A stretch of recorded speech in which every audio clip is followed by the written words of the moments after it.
आज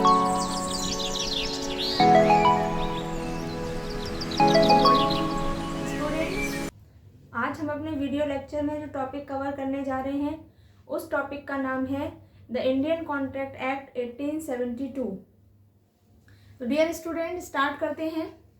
जैसा कि आप लोग जानते हैं हमारे टॉपिक का नाम है द इंडियन कॉन्ट्रैक्ट एक्ट 1872। तो पहले हम ये जान लेते हैं कि ये जो हमारा कॉन्ट्रैक्ट है इसका इंट्रोडक्शन क्या है। तो देखिए, शॉर्ट टाइटल मतलब इस एक्ट का टाइटल क्या है, इस एक्ट को हम किस नाम से जानते हैं। तो सबसे पहली चीज, it is called an Indian contract act 1872। It extend to whole of India and came into force on 1 September 1872। It is basically based on the English common law and applicable to whole of India. देखिए students, क्या होता है कि ये जो हमारा act है Indian contract act, इसके अंदर ये क्या कंटेन करता है, ये वो सारे रूल्स रेगुलेशंस लॉज जो किसके लिए बनाए गए हैं, कॉन्ट्रैक्ट के रिलेटेड बनाए गए हैं, वो सारे ये कवर करता है। ये एक्ट सारे वो रूल्स रेगुलेशन कवर करता है जो किससे रिलेटेड है, कॉन्ट्रैक्ट से रिलेटेड है। दूसरी चीज, ये जो एक्ट है वो होल ऑफ इंडिया में एप्लीकेबल होता है। तीसरी चीज कि ये जो एक्ट है ये कब आया, इनफोर्स कब हुआ, ये 1 September 1872 को ये एक्ट जो था वो इन्फोर्सेबल हुआ था, इन्फोर्स हुआ था। ये एक्ट जो बेसिकली बेस्ड किस पर है, ये एक्ट इंग्लिश कॉमन लॉ पर बेस्ड है। जस्ट बिकॉज क्योंकि ये 1872 का एक्ट है और उस टाइम पर हमारे इंडिया में कौन रूल कर रहा था, ब्रिटिशर्स रूल कर रहे थे। तो उन्हीं लोगों ने ये एक्ट को इनेक्ट किया था और उन्हीं लोगों के टाइम पर ये एक्ट बना था। इसलिए जो रूल्स ज़्यादातर उठाए गए हैं वो कहाँ से लिए गए हैं, इंग्लिश कॉमन लॉ से ही सारे रूल्स यहाँ पर लिए गए हैं, उसी पर ये बेस्ड है। ठीक है, चलिए अब आगे बढ़ते हैं डेफिनेशन की तरफ। कॉन्ट्रैक्ट की डेफिनेशन क्या है। देखिए, हमारा ये जो एक्ट है इसका पहला टॉपिक ही है कॉन्ट्रैक्ट। जैसा कि आप लोग जानते हैं कॉन्ट्रैक्ट का मतलब क्या होता है। कॉन्ट्रैक्ट का मतलब होता है एक अनुबंध, अनुबंध करना दो पार्टीज के बीच में या दो से ज्यादा पार्टीज के बीच में। हम किसी भी ट्रांजैक्शन यानी कि बिजनेस ट्रांजैक्शन को लेकर के कोई कॉन्ट्रैक्ट बनाते हैं तो वो कॉन्ट्रैक्ट में आता है। लेकिन कॉन्ट्रैक्ट बनाने से पहले और भी बहुत सारी चीजें होती हैं जिन्हें हमें कंसीडर करना पड़ता है। जैसे कि जब हम कॉन्ट्रैक्ट की बात करते हैं तो सबसे पहले हमारे माइंड में आता है कि कॉन्ट्रैक्ट बनाने से पहले हमें एग्रीमेंट बनाना पड़ेगा। ठीक है, तो सबसे पहला टर्म जो हमारे दिमाग में आता है वो है एग्रीमेंट। ठीक है, तो पहले हम कॉन्ट्रैक्ट समझ लेते हैं, कॉन्ट्रैक्ट है क्या चीज, उसके बाद हम एग्रीमेंट पर आते हैं। ठीक है, चलिए अब अकॉर्डिंग टू सेक्शन 2H, देखिए जितने भी एक्ट होते हैं या जितने भी हमारे लॉज होते हैं जो हम पढ़ते हैं उनमें डेफिनेशंस होती हैं और वो किसी ना किसी सेक्शन में डिफाइन होती है। ठीक है, तो हम कॉन्ट्रैक्ट की डेफिनेशन की बात करते हैं तो वो कॉन्ट्रैक्ट की डेफिनेशन यहाँ कहाँ डिफाइन की गई है, 2H में डिफाइन की गई है। ठीक है, तो हमें ये याद करना है, ये मार्क कर लीजिए स्टूडेंट्स। ये जो हमारे हाईलाइटेड पॉइंट्स हैं इनको आप अलग से मार्क करके रखा करिए। सेक्शंस बेसिकली बहुत ज्यादा इंपॉर्टेंट है, उनको आपको याद करना पड़ेगा। ठीक है, तो यहाँ पर क्या कह रहे हैं, according to section 2H an agreement. देखिए बहुत ध्यान से समझने की बात है ये डेफिनेशन, इसी डेफिनेशन में सारा कुछ सार मिल जाएगा आपको। देखिए, N agreement enforceable by law is a contract. यहाँ पर ये क्या कह रहे हैं कि कॉन्ट्रैक्ट क्या होता है, कॉन्ट्रैक्ट वो एग्रीमेंट होता है जिसके पीछे किसका फोर्स लगा होता है, लॉ का फोर्स लगा होता है। सॉरी, देखिए क्या होता है जब हम एग्रीमेंट बनाते हैं, जब ये दो पार्टीज एग्रीमेंट बनाती हैं, अगर वो एग्रीमेंट हमारा सिर्फ एग्रीमेंट है तो उसको हम कॉन्ट्रैक्ट नहीं मानेंगे। यहाँ पर दो टर्म्स हो गई, एक हो गया कॉन्ट्रैक्ट और एक हो गया हमारा एग्रीमेंट। अब हमें दोनों में डिफरेंस समझना पड़ेगा। डिफरेंस क्या है दोनों के अंदर, देखिए एक होता है एग्रीमेंट और एक होता है कॉन्ट्रैक्ट। ठीक है, तो एग्रीमेंट क्या होता है, जब दो पार्टी किसी भी एक बिजनेस टर्म को लेकर के एग्री हो जाते हैं, उनका ऑफर एक्सेप्टेंस एग्री हो जाता है तो वो एग्रीमेंट बनता है। जैसे सपोज करिए मिस्टर ए है कोई, mister A offers to mister B to sell his car for ₹1 lakh. अब यहाँ पर मिस्टर ए है, मिस्टर ए ने मिस्टर बी को अपनी कार बेचने का ऑफर दिया 1 लाख रुपए के बदले में। अब यहाँ पे मिस्टर जो बी हैं वो अगर उस बात पर एग्री होंगे तब वो दोनों की जो सहमति होगी मिस्टर ए और मिस्टर बी की, तब वहां पर वो हमारा एग्रीमेंट कहलाएगा। ठीक है, अब यहाँ पर जब एग्रीमेंट बन जाता है, जब हम इसको रिटन फॉर्म में ले लेते हैं, तब जब इसकी रिटन फॉर्म में हम इसको ले लेते हैं तब ये जाकर के एनफोर्सेबल होता है। एनफोर्सेबिलिटी का मतलब सीधा सीधा है, एनफोर्सेबल को हम सीधे सीधे कह सकते हैं लीगल ऑब्लिगेशन या फिर लीगल ड्यूटी। लीगल ड्यूटी का क्या मतलब है, लीगल ऑब्लिगेशन का क्या मतलब है कि अगर दो पार्टीज आपस में मिलकर कोई एग्रीमेंट करती हैं, आगे जाकर के अगर कोई भी एक पार्टी अपनी एग्रीमेंट की गई बात से मुकरता है या उसको रिवोक करता है या उसको हमारा जो एग्रीमेंट है वो तोड़ता है या किसी भी कंडीशन में तोड़ने की कोशिश करता है, तब वहां पर हमारा जो लॉ है उसका ऑब्लिगेशन शुरू होता है, लॉ की ड्यूटी शुरू होती है। ठीक है, तो जिन एग्रीमेंट्स के पीछे लॉ का इन्फोर्समेंट होता है, लॉ का दबाव होता है, यानी कि कानून का दबाव होता है, तो ऐसे वो सारे एग्रीमेंट क्या बन जाते हैं, कॉन्ट्रैक्ट बन जाते हैं। क्लियर है, डेफिनेशन क्लियर हुई। देखिए फिर से समझ लीजिए, N agreement enforceable by law is a contract. वो एग्रीमेंट जो लॉ के थ्रू क्या है, इन्फोर्सेबल है, वो सारे के सारे कॉन्ट्रैक्ट माने जाएंगे। क्लियर। अब यहाँ पर दूसरी चीज, एक चीज आती है कि जो सारे एग्रीमेंट हैं वो कॉन्ट्रैक्ट नहीं होते हैं बच्चों, लेकिन जितने कॉन्ट्रैक्ट होते हैं वो एग्रीमेंट माने जाएंगे और वो 100% एग्रीमेंट होते हैं। देखिए सपोज करिए कि कोई एक हस्बैंड वाइफ है, एक एग्जाम्पल लेते हैं, एक हस्बैंड वाइफ है। अब हस्बैंड जो है शाम को ऑफिस से वापस आता है, तो वो मॉर्निंग में अपनी वाइफ से बोल करके गया, उसने अपनी वाइफ को ऑफर दिया कि मैं शाम को आऊँगा तो तुम मेरे मनपसंद खाना बना के रखना और मैं तुम्हारे मनपसंद गिफ्ट तुमको दिलाऊंगा। ठीक है, अब वो वाइफ से ये ऑफर देके गया, वाइफ ने उसको एक्सेप्ट किया और शाम को जब वो लौट के आया तो उसके मनपसंद खाना उसको मिला। लेकिन अब यहाँ पर जब हस्बैंड की ड्यूटी पे करने का टाइम आया, जब उसको अपना साइड की जो ड्यूटी जो उसने अपना प्रॉमिस किया था, जो उसको अपना प्रॉमिस पे करना था, जब उसको गिफ्ट पे करना था, तो वो अपने गिफ्ट से, अपनी बात से मुकर गया। उसने कह दिया कि नहीं मैंने तो ऐसा कोई भी ऑफर तुमको दिया ही नहीं था। अब ये क्या था, ओरल ऑफर था, वो अपनी वाइफ से ओरली बोल के चला गया। अब ये क्या था, कैजुअल एग्रीमेंट था हस्बैंड वाइफ के बीच में। अब हस्बैंड ने गिफ्ट नहीं दिया लेकिन वाइफ ने उसको फिर भी खाना खिलाया। अब इस केस में कोई लॉ का एनफोर्समेंट है ही नहीं। जब लॉ का एनफोर्समेंट ही नहीं है उस ऑफर एक्सेप्टेंस के बीच में, तो वो कॉन्ट्रैक्ट नहीं माना जाएगा। क्लियर है। कॉन्ट्रैक्ट वही एग्रीमेंट माने जाएंगे जिनके टूटने के बाद हम कानून का सहारा ले सकते हैं। बहुत ही सिंपल लैंग्वेज में हम इसको समझ सकते हैं, वो एग्रीमेंट जो दो पार्टीज के बीच में हुए और वो टूटे किसी भी वजह से, किसी एक पार्टी ने उनको पूरा नहीं किया, तो जो सेकंड पार्टी है, जो इंजर्ड पार्टी है, वो क्या कर सकती है, वो कानून का सहारा ले सकती है। ठीक है, अगर वो कानून का सहारा लेने के लिए लायबल है तो वो एग्रीमेंट क्या माने जाएंगे, वो एग्रीमेंट कॉन्ट्रैक्ट माने जाएंगे।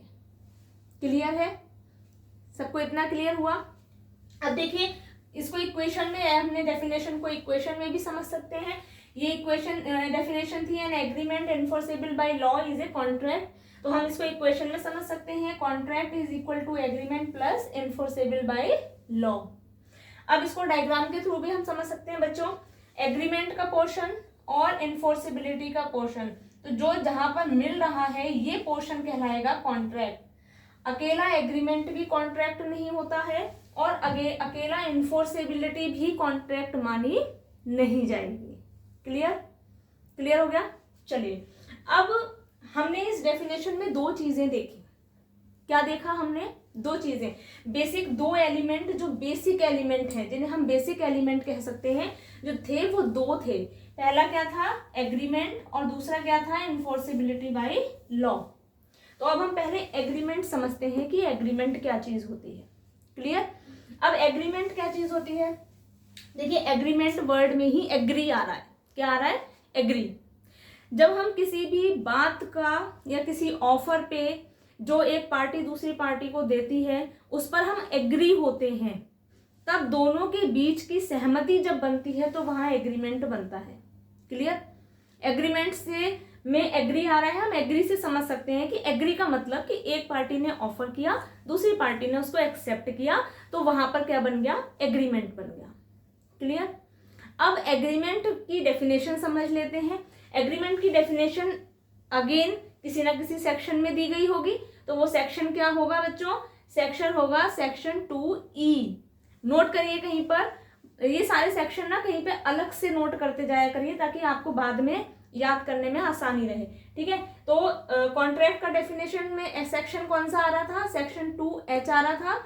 और एग्रीमेंट के सेक्शन में कौन सा सेक्शन आ रहा था? सेक्शन 2E आ रहा था। क्लियर? अच्छा, अब ये डेफिनेशन क्या कहती है देख लेती है।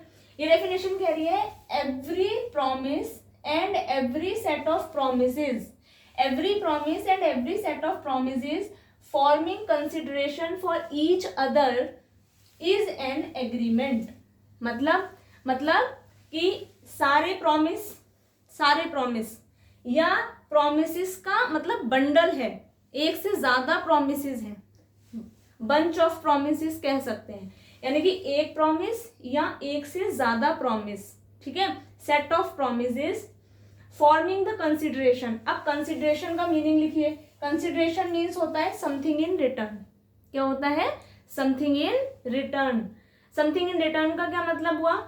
समथिंग इन रिटर्न से यहाँ पर मतलब है कि जब दो पार्टीज ए और बी आपस में एग्रीमेंट करते हैं तो उस एग्रीमेंट के बीच में दोनों पार्टीज को कुछ ना कुछ मिलना चाहिए। जैसे सपोज करिए कि कोई मिस्टर ए थे, मिस्टर बी को उन्होंने ऑफर किया अपनी कार बेचने का। अभी पीछे एग्जाम्पल में हमने समझा था। तो मिस्टर ए थे, मिस्टर बी को उन्होंने ऑफर किया कि वो अपनी कार 1 लाख रुपए में बेचना चाहते हैं। मिस्टर बी इस बात पे एग्री हो गए। तो अब यहाँ पर ए का कंसिडरेशन भी है और बी का कंसिडरेशन भी है। कैसे? जो ए थे उनको 1 लाख रुपए मिलेगा तो वो उनका कंसिडरेशन हुआ, और जो बी थे उनको 1 लाख के बदले में क्या मिलेगा? कार मिलेगी, तो वो उनका कंसिडरेशन हुआ। अगर दो पार्टीज के बीच में कंसिडरेशन मिल रहा है, उनको कुछ ना कुछ वापस मिल रहा है, यानी कि समथिंग इन रिटर्न हो रहा है, तभी वहां पर एग्रीमेंट माना जाएगा। क्लियर? डेफिनेशन फिर से समझ लेते हैं। Every promise and every set of promises forming consideration for each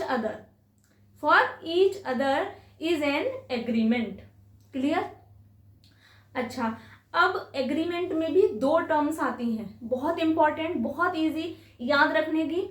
agreement बनाने के लिए हमें 2 चीजों को फॉलो करना पड़ता है, और वो 2 एलिमेंट कौन कौन से हैं? एक तो है ऑफर और एक है एक्सेप्टेंस। क्या है? एक ऑफर है और दूसरा क्या है? एक्सेप्टेंस। अब इसको भी हम इक्वेशन बना सकते हैं। देखिए, नोट्स बनाने के लिए थोड़ा सा क्रिएटिव बनना पड़ता है। आप डेफिनेशंस में ही आपको सारी चीजें मिल जाती हैं। आप डायग्राम भी बना सकते हैं, आप उसके इक्वेशंस भी बना सकते हैं। देखिए, थ्योरी का पेपर है तो थोड़ा सा क्रिएटिव बनना पड़ेगा। ठीक है? तो अब हम इसका क्या कहते हैं, इसकी भी हम इक्वेशन बना के देखते हैं क्या कह रहा है ये। तो क्या बनेगी? Agreement is equal to offer plus acceptance. Offer plus acceptance. अब ऑफर क्या हुआ? ऑफर को हम प्रपोजल भी कह सकते हैं कि किसी एक बंदे ने दूसरे बंदे को प्रपोजल दिया कोई भी सामान बेचने के लिए या कोई भी सामान खरीदने के लिए। ठीक है? बिजनेस ट्रांजेक्शन्स की बातें हो रही हैं। एग्रीमेंट सारे किसके लिए बनेंगे? बिजनेस ट्रांजेक्शन्स के लिए बनेंगे। कहीं ना कहीं कुछ खरीदा जा रहा होगा और कहीं ना कहीं कुछ बेचा जा रहा होगा। ठीक है? तो एक पार्टी ऑफर करेगी और अगर दूसरी पार्टी ने उसको एक्सेप्ट कर लिया। क्लियर? एक पार्टी ऑफर कर रही है और दूसरी पार्टी ने उसको एक्सेप्ट कर लिया, तो जब ऑफर प्लस एक्सेप्टेंस दोनों जब मिल जाते हैं तभी वहां एग्रीमेंट बनता है। ये तो बट ऑब्वियस सी बात है बेटा। जब एक बंदा तो ऑफर कर रहा है, दूसरा उसको एक्सेप्ट नहीं कर रहा, उसको वो चीज समझ ही नहीं आ रही, वो टर्म्स वो कंडीशन जो ऑफर में दी गई है वो उस पर एग्री नहीं हो रहा है, तो जहां एग्री नहीं हो रहा है तो वहां एग्रीमेंट भी नहीं बनेगा। क्लियर? चलिए, इसका डायग्राम भी है। ऑफर प्लस एक्सेप्टेंस को जो बीच का पोर्शन है वो हमारा एग्रीमेंट माना चाहेगा। चलिए अब नोट कर लीजिए जरा, थोड़े से इसके बेसिक पॉइंट हैं एग्रीमेंट के। There must be 2 party. Agreement में कितनी पार्टी होनी चाहिए? देयर मस्ट बी 2 पार्टीज, क्योंकि एक ऑफर लेने वाला होना चाहिए और एक एक्सेप्ट करने वाला होना चाहिए, है ना। तो ऑफर प्लस एक्सेप्टेंस 2 लोगों के बीच में होगा या 2 से ज्यादा के बीच में भी हो सकता है, लेकिन एक अकेले के बीच में ऑफर एक्सेप्टेंस नहीं होगा। तो there must be 2 parties, both must agree about the same subject matter, मतलब दोनों पार्टीज सेम सब्जेक्ट मैटर पर एग्री होना चाहिए। क्लियर है? दोनों पार्टीज को सेम सब्जेक्ट मैटर पर एग्री होना है। अब ऐसा नहीं है कि हमने तो ऑफर दिया सामने वाले को और सामने वाला उस पर तो एग्री हुआ नहीं, उसने उधर से काउंटर ऑफर कर दिया। अब उसके काउंटर ऑफर को हम एग्री नहीं कर रहे हैं, तो यहां पर कोई भी एग्रीमेंट नहीं बनेगा। एग्रीमेंट बनने के लिए दोनों पार्टीज को सेम सब्जेक्ट मैटर पर एग्री होना पड़ेगा। क्लियर? चलिए ये तो नोट हो गया, ये एग्रीमेंट की बात हो गई। अब इसमें कॉन्ट्रैक्ट में पहला एलिमेंट तो एग्रीमेंट था, दूसरा एलिमेंट क्या था? Enforceable by law. Enforceable by law को हम लीगल ऑब्लिगेशन भी बोलते हैं। लीगल ऑब्लिगेशन का मतलब है कि कानून की ड्यूटी कह सकते हैं, लॉ की ड्यूटी कह सकते हैं, लीगल ड्यूटी कह सकते हैं।